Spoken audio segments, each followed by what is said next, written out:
Hello! Bonsoir tout le monde.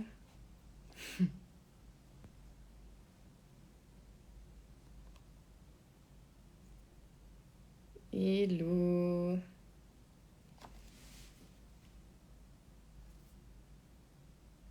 Bonsoir à toutes et à tous. Trop contente de vous avoir ce soir pour le live où on va parler de Yin Yoga. Ça fait bizarre, hein, j'ai l'impression de parler à moi-même, mais je sais que vous êtes derrière. Bonsoir. Du coup, en attendant que tout le monde arrive, l'idée de ce soir, ça va être de vous présenter la pratique du Yin Yoga un peu plus en détail et de vous présenter ce nouveau bébé. Je vais essayer de mettre la caméra de l'autre côté quand je présenterai les cartes parce que sinon vous allez voir avec un effet miroir, donc on voit pas les textes.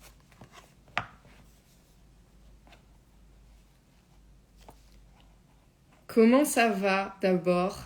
Comme ça me permet un peu de discuter avec vous en attendant que tout le monde se connecte. J'espère que vous avez passé un bon week-end. Ressourçant.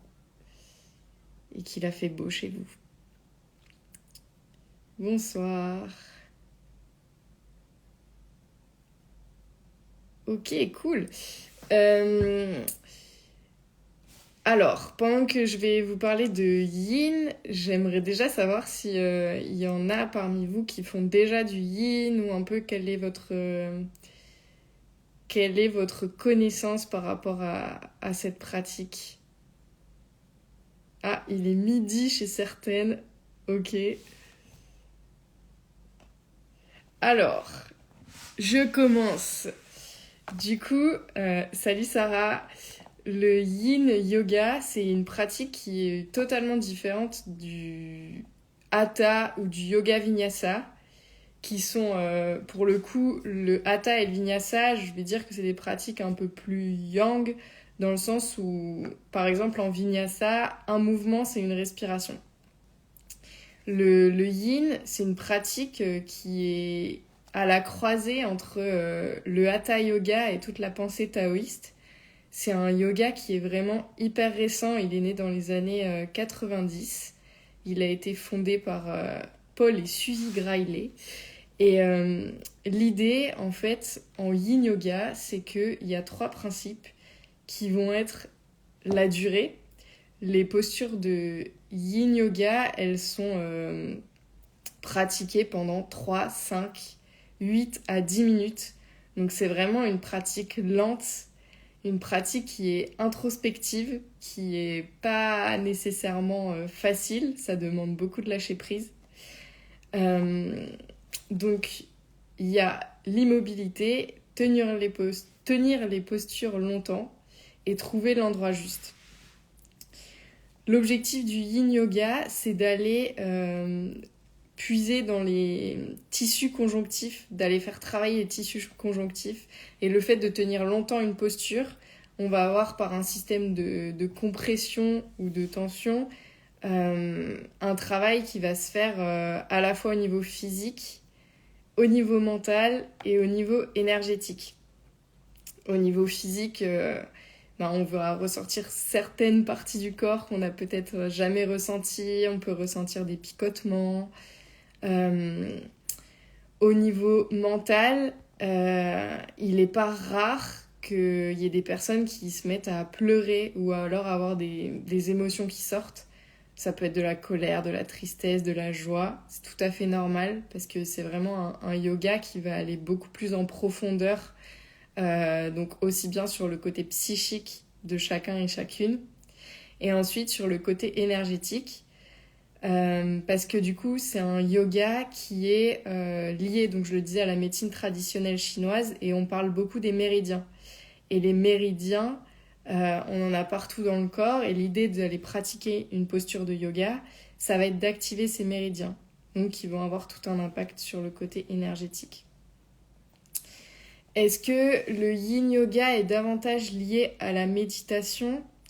Je dirais que le yin yoga, c'est une pratique de yoga, tout comme les autres pratiques. La méditation, c'est quelque chose à côté. Pour autant, le yin est une pratique du coup beaucoup plus méditative qu'un yoga type hatha yoga, ashtanga ou vinyasa. Parce qu'en effet, quand on est 10 minutes dans les postures et qu'on n'a rien à faire, clairement, ça peut permettre d'entrer dans un état de conscience qui va impacter, qui va nous permettre de lâcher prise et d'être un peu plus méditatif. Mais c'est pas de la méditation du yin yoga. Ça peut préparer à une pratique de méditation juste après. Moi, j'adore pratiquer le yin yoga en fin de journée. Ça permet vraiment de relâcher toutes les tensions, tout le stress, de relâcher le mental aussi. Ça fait vraiment du bien. Par rapport aux bienfaits du yin yoga, il y en a énormément. Ça permet d'avoir un meilleur sommeil, ça permet de relâcher le stress et les tensions, tout ce qui va jouer du coup sur le mental, l'anxiété, etc. Ça va détendre les muscles. Le yin, c'est vraiment une pratique qui est thérapeutique, aussi bien du coup sur le mental, mais sur le corps physique. Le yin yoga, ça peut permettre d'améliorer la digestion, ça va renforcer le système immunitaire, ça active le système nerveux parasympathique. Donc pour rappel, on a un peu, quand on parle de cerveau droit, cerveau gauche, on a le système nerveux sympathique et on a le système nerveux parasympathique. Le parasympathique est relié au nerf vague, c'est le système de la détente. Et en fait, il est beaucoup moins sollicité avec la société dans laquelle on vit. On est beaucoup plus dans le yang. Et grâce à ce système nerveux parasympathique relié à tous les organes, s'il fonctionne parfaitement, on a une meilleure digestion, on a un meilleur sommeil, on est moins stressé. Donc l'idée, ça va aller vraiment de stimuler ce nerf vague. Au niveau physique, le yin va aussi avoir un impact évidemment sur la flexibilité et la souplesse par exemple. Voilà un peu pour la pratique du yin yoga. Si vous avez des questions par rapport à la pratique, surtout, vous n'hésitez pas à envoyer toutes vos questions. Du coup, je suis trop contente de vous montrer le nouveau jeu qui va un peu rejoindre la collection des autres. Donc je vais voir si je peux me mettre... Hop, voilà, super. Donc, je sais pas si vous voyez bien. Donc là, il y a les autres jeux et il y a le jeu de yin que je vais vous présenter aujourd'hui. Donc, le jeu de yin, je sais pas pourquoi les couleurs ressortent pas. Il est orangé. Comme le jeu classique, il contient 80 cartes. Alors, je vais les sortir. Les premières cartes, vous avez des détails sur qu'est-ce que le yin yoga, tout ce que je viens de vous dire, les bienfaits, voilà, tout ce que je vous ai dit, l'histoire du yin, un petit pitch sur l'histoire, les grands principes du yin yoga, donc l'immobilité, l'endroit juste et la durée, l'idée de garder les postures assez longtemps. Ensuite, le fait que ça ait un impact sur le physique, le mental et l'énergétique. Les accessoires. En yin yoga, on utilise beaucoup d'accessoires. Je reviens à vous. On utilise beaucoup des briques, des bolsters, des coussins. Quand on est chez soi et qu'on n'a pas tout ça, on peut prendre des livres, des dictionnaires, les coussins de votre canapé. L'idée, en fait, ça va vraiment d'aller trouver cette position juste et de l'adapter. Comme on a toutes et tous un corps et une morphologie totalement différentes, une même posture peut être pratiquée de façon vraiment différente d'une personne à une autre. Il n'y a pas de niveau en yin yoga. C'est pas comme en Hatha Vinyasa où demain je vous dis faites un corbeau qui est une posture difficile. En yin yoga, les 98% des postures sont des postures au sol et vraiment il n'y a pas de niveau. C'est que des adaptations par rapport à la morphologie. Mais le yin, c'est une pratique qui est adaptée à tout le monde. Donc que vous soyez débutant, confirmé, très confirmé et prof, c'est pour tout le monde. Et aussi pour tous les âges. Ça, je vous l'avais pas dit. Donc, on continue sur les cartes. Donc ensuite, vous avez des explications sur comment utiliser les cartes. Je reviendrai à ça tout à l'heure. Le yin, le yang. Toujours le yin, le yang. Et ensuite, on passe au contenu des cartes. Ça, je le mets de côté pour vous expliquer. Donc, à la différence de l'autre jeu de cartes, il y a vraiment plusieurs cartes explicatives. Donc, je vous parle des méridiens. On a 12 méridiens dans le corps. Et là, je vous ai mis les 5 couples de méridiens les plus importants. Ils sont classés par couleur en fonction des éléments. Parce qu'en yin yoga, du coup, comme ça s'inspire de la médecine traditionnelle chinoise, on parle des éléments qui sont l'eau, le bois, le feu, la terre et le métal. Donc dans le jeu de cartes, vous avez les 5 éléments et évidemment, ils sont pas comme ça tout seuls.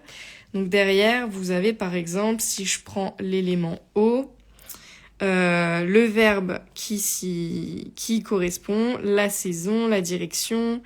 Chaque élément est lié à un moment de la journée, etc., etc. Donc, là, l'eau qui est en noir, quand on regarde les méridiens, on a le méridien du rein et de la vessie qui sont reliés à l'eau. Tous les couples de méridiens, on a un élément yin et un élément yang. Donc là, vous avez à chaque fois le tracé du méridien. Et derrière, les explications avec quel est vraiment ce méridien, en quoi ça consiste, quel est son parcours, les symptômes qu'on peut ressentir si les méridiens ne sont pas équilibrés. Et donc, ensuite, on passe aux postures. Et du coup, là, vous voyez, vous avez un point noir. Ça veut pas dire que c'est niveau 1. En fait, le point noir est relié à l'élément eau, donc au méridien du rein et de la vessie. Oui, bien sûr, je peux vous lire un méridien avec plaisir. Donc, par exemple, le méridien du rein. Alors, sa fonction, c'est qu'il stocke et distribue l'énergie. Il évacue les déchets et les toxines de l'organisme. Les reins filtrent près de 150 à 180 litres de sang par jour. Et les reins lavent et allègent les émotions. La fonction du rein, il est le plus actif entre 17h et 19h. Et son parcours, donc le parcours du rein, commence sous la plante de pied, remonte le long du tibia, passe par le creux poplité. Alors le creux poplité, c'est bien indiqué qu'il est situé à l'arrière du genou et longe l'intérieur de la cuisse jusqu'au dessous de la clavicule. Donc, tac, tac, tac, tac, tac, hop. Et donc si on fait par exemple la posture de la chenille, ça va activer le méridien du rein. Hop, je retourne. Donc les symptômes, si notre méridien du rein est déséquilibré, on peut avoir soit de la constipation ou de la diarrhée, des douleurs dans l'aine et le pharynx. On peut avoir des problèmes de cystite, des frilosités ou alors des transpirations nocturnes, avoir des acouphènes. Tout ce qui est par rapport au méridien, c'est assez large. Les chevilles enflées, des douleurs dans les genoux ou des calculs rénaux. Voilà. Donc, il y a 12 méridiens en tout et dans le jeu, il y a les 10 principaux. Donc, rein, vessie, vésicule biliaire, foie. En fait, là, c'est vert. Il est vert, c'est un joli vert pomme. Je sais pas pourquoi il paraît gris sur la vidéo. Ensuite, on a cœur et intestin grêlant rouge, la rate et l'estomac. Et ensuite, gros intestin et poumon. Voilà. Ensuite, du coup, on passe aux postures. Donc les postures, vous voyez, comme je vous disais tout à l'heure, il y a les accessoires On peut décider de les utiliser ou pas. Là, par exemple, on peut utiliser un bolster. Là aussi. Donc, elles sont en couleur orangée. On les voit pas tant que ça. Donc, il y a 38 postures dans le jeu de Yin. Donc, comme je vous disais, pas de niveau. Par contre, on peut y trouver les coupes de méridiens. Donc là, c'est vert, jaune et noir. On va prendre l'exemple du signe qui dort. Donc, sur le recto de la carte, vous avez le numéro de la carte, la posture illustrée. Il y a toujours, comme sur le premier jeu, une volonté de dessiner des hommes, des femmes, n'importe quel genre, n'importe quelle couleur de peau, n'importe quelle morphologie aussi. Le nom de la posture, la durée de chaque posture. Donc là, par exemple, le signe, vous pouvez la tenir entre 4 et 6 minutes, et ensuite les méridiens associés. Quand je retourne, là, vous avez la flèche à double sens qui n'est pas indiquée sur toutes les postures, mais qui est indiquée sur les postures à réaliser du côté droit et du côté gauche. Ensuite, vous avez comment faire la posture, les bénéfices qu'elle procure, et ajout par rapport au jeu de cartes Hatha Vinyasa, vous avez les différentes possibilités d'accessoires que vous pouvez utiliser.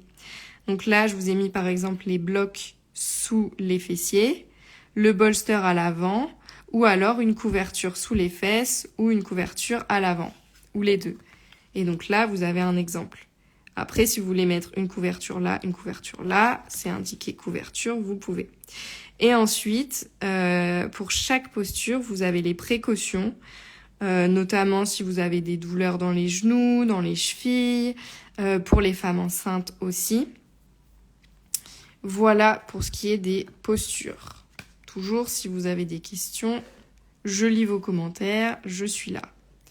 Donc voilà un petit peu, si vous voulez voir les différentes postures. Donc, 38 postures. Magnifique. Et ensuite, on a 10 postures qu'on appelle postures de transition. Tout ça, c'est expliqué aussi dans les textes. En yin yoga, du coup, quand vous tenez longtemps une posture, parfois, ça peut être intéressant de faire ce qu'on appelle une posture de transition entre deux postures pour permettre au corps de se réaligner. Par exemple, si je vais prendre un exemple qui va être parlant, je cherche.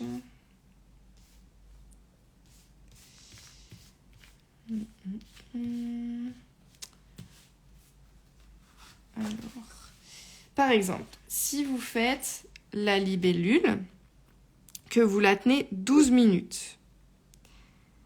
Je réponds à vos questions après l'idée dont je vous parle. Donc si vous tenez la posture pendant 12 minutes, ce qui est beaucoup, il y a quand même une énorme ouverture de hanche.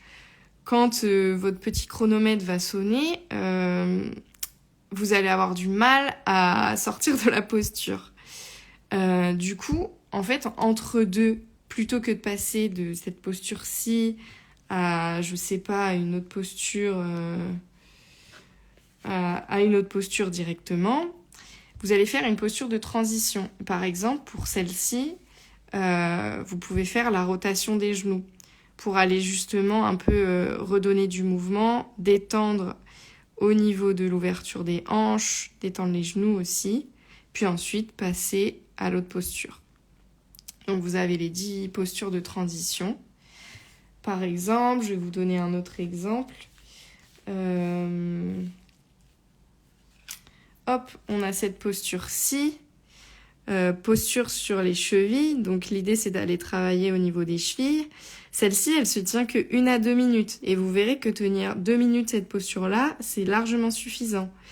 Donc, pour aller justement en posture de transition, vous allez revenir, hop, plus doucement en posture du diamant. Pour les transitions, ça va être assez intuitif finalement.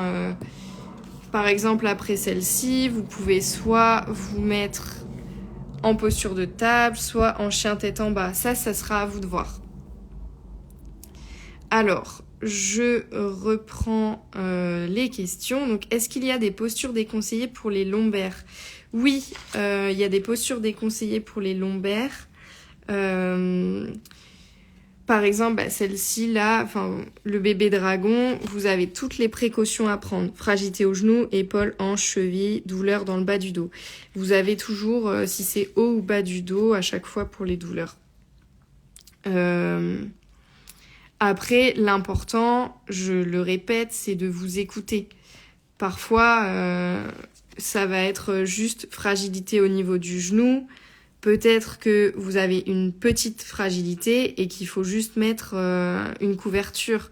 Et l'idée, c'est pas parce que c'est écrit précaution que ça veut dire ne pas pratiquer. C'est justement d'être plus vigilant. Après, vous vous écoutez. Hein. Ensuite, est-ce que du coup, vous faites votre programme ? Et du coup, on y vient. Donc, voilà, c'est un joyeux bordel de cartes. Donc, 38 postures. 10 postures de transition et on termine évidemment avec la posture la plus importante, le Shavasana. La posture finale, ça peut aussi être une posture de transition.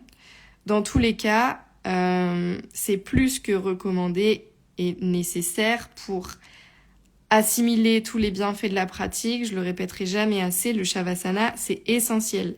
Et le Shavasana, c'est pour moi 10 minutes. Après, si vous avez 5 minutes, vous faites ce que vous voulez, mais pour que ce soit vraiment une pratique et bien vraiment tout prendre de cette pratique, pratiquer 10 minutes de Shavasana, c'est super. Vous mettez une super playlist et c'est parfait. Voilà, et ensuite, donc... dans le jeu de cartes, j'ai mis beaucoup plus de flow, de propositions de séances. Et je pense qu'avec ça, vous en avez déjà largement assez. Dans le jeu de cartes, vous avez 20 séquences proposées. Donc vous avez haut du dos, bas du dos, ouverture des hanches, ouverture du cœur, favoriser la digestion, blablabla, etc., etc. Et ensuite, un flow par élément. Tous les flows sont triés par temps. Donc par exemple là, vous avez des flows d'1 heure, 1h15, 1h30. Évidemment, il n'y a pas que ça. Il y a des flows de 30 minutes. Les flows de 45 minutes. Les flows vont de 30 à 90 minutes et j'ai priorisé des flows entre 30 et 60 minutes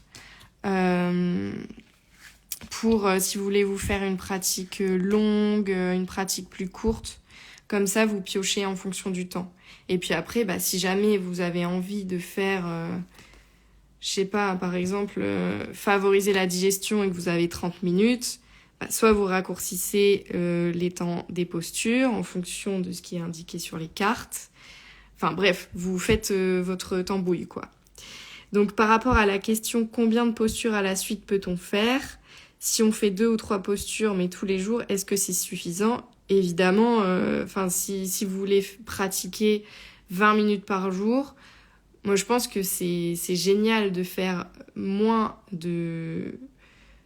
mais plus souvent que 90 minutes et tous les 3, une fois tous les 3 mois. Pour autant, pour bien s'ancrer et tout ça, je recommande pour le yin de faire au minimum 30 minutes. Parce que déjà, vous avez le Shavasana qui dure 8 à 10 minutes, il vous reste déjà 20 minutes de posture. Vous allez voir, ça passe vite. Après, c'est assez... si vous avez jamais fait de yin ou si c'est les débuts, c'est une pratique qui paraît facile, mais qui demande extrêmement de lâcher prise, qui est très challengeante, parce qu'on reste dans l'immobilité. L'idée, c'est de vraiment pas bouger dans les postures. On trouve son confort d'abord avec les accessoires ou pas, et ensuite... on est dans l'immobilité. Voilà un petit peu. Je reviens à vous. J'espère que du coup les explications étaient claires par rapport au nouveau jeu. Donc, pour rappel, il y a 80 cartes, les règles et instructions au début, une brève histoire du yin yoga, à quoi ça sert, quels sont ses bienfaits, comment utiliser les cartes. D'ailleurs, si vous avez des questions, même suite à tout ce que je viens de vous dire sur l'utilisation des cartes, vous me dites. Ensuite, on a les méridiens. Donc, il y a 12 méridiens principaux. Il y en a 10 d'expliqués. Vous avez les 5 éléments issus de la médecine traditionnelle chinoise, 38 postures, 10 postures de transition, le Shavasana et 20 séquences types. Est-ce que quand on n'a pas l'habitude, ça va être difficile de tenir? Alors ça dépend vraiment de chacun. Pour le coup, c'est challengeant. Après, moi, je peux pas vous répondre et je pense que ça dépend vraiment de chacun d'entre vous et de déjà comment vous êtes face un peu au vide, au rien faire. Moi, si j'avais commencé il y a 3 ans le yin yoga, je me serais dit, mais le yoga, c'est pas fait pour moi. Et maintenant, en fait, j'adore parce que c'est vraiment une pratique qui me ressource, qui me fait énormément de bien dans une vie où on est à 100 à l'heure. C'est super de pouvoir se poser un peu. Voilà un petit peu. Pour ce qui est de la création des flows, donc je vous disais, il y a 20 séquences qui sont prédéfinies. Et si vous, chez vous, vous voulez pratiquer tout seul, il y a plein de façons d'utiliser les cartes. Vous pouvez vous dire, aujourd'hui, je pioche 3 cartes au hasard. Aujourd'hui, j'en pioche 6, selon le temps que vous avez devant vous. Vous pouvez vous dire, tiens, aujourd'hui, j'ai envie de travailler le méridien du cœur. Ok, méridien du cœur, je vais aller prendre la carte du méridien du cœur. Tac, c'est la carte rouge. Je prends toutes les cartes avec les petits points rouges. Ok, j'ai quoi devant moi? J'ai envie de pratiquer quoi? Combien de temps je le fais? Bam, je mets mes cartes. Ce qui est bien, c'est que le yin yoga, c'est hyper simple à pratiquer. Enfin, c'est super simple de se créer sa propre séance. Et une séance de 1 heure, en 5 ou 6 cartes, vous avez une séance d'1 heure. Donc du coup, si vous cherchez vraiment une pratique douce, introspective, pour vraiment relâcher le mental et aussi tous les bienfaits dont je vous ai parlé, c'est super. Voilà un petit peu. Le jeu sera disponible dès mercredi matin. Il sera du coup... alors, j'ai appelé ça précommande parce qu'à la base, je devais recevoir les jeux mi-novembre. Ils sont arrivés plus tôt que prévu. Super. Donc en fait, ça va être un tarif spécial de pré-lancement pendant 2 semaines où le jeu va être à 30 € au lieu de 35 €. Donc les cartes sont dispo dès mercredi à 30 €. Voilà. Si vous avez d'autres questions, c'est le moment. Et puis autrement, je suis ravie déjà que vous ayez pu me faire un peu vos retours là tout de suite en direct, c'est super. J'aimerais tellement vous voir devant moi et pouvoir mettre un visage et un prénom sur chacun et chacune d'entre vous. Ça, c'est vraiment le côté un peu frustrant des réseaux sociaux. Ouais, c'est ça, exactement. Précommande du 26 octobre au 2 novembre. De toute façon, comptez sur moi, je vais vous en parler sur Instagram, vous serez au courant. Merci en tout cas d'avoir suivi ce petit live. De toute façon, après ça, si vous avez d'autres questions, vous les mettrez en commentaire, j'y répondrai. En tout cas, ça fait super plaisir d'avoir vos retours là en direct. Ouais, vous me voyez, mais pas moi. Et je sais pas depuis quelle ville vous me regardez, depuis quelle ville vous me suivez, mais sachez que j'ai très envie d'organiser des événements très rapidement en 2023 pour vous rencontrer parce que ça me manque énormément. Québec, je pense pas que j'organise des événements aussi rapidement. Le Nord, la Corse. La Corse, avec plaisir pour venir faire une petite retraite de yoga. Hein. Paris, Toulouse, Montpellier, super, tout ça, Vannes, ok.